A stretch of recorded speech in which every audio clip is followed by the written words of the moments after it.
hundreds of Surface Pro 4 owners have complained about screen flicker problems on their tablets.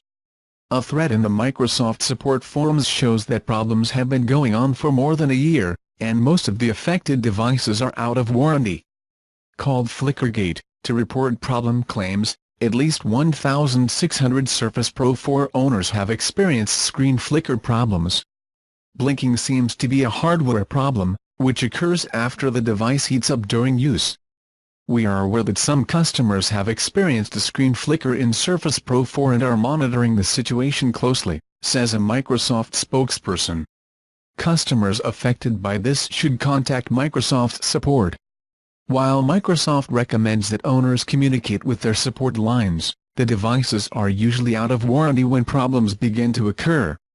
Some affected users have reported paying $800 for an out-of-warranty exchange with Microsoft to fix the hardware problem. Surface Pro are marketed and priced as premium devices, says the Flickergate group. Therefore, Microsoft should respond accordingly by acknowledging the problem and offering a solution. If the problem is a hardware failure, then Microsoft should remember the affected devices.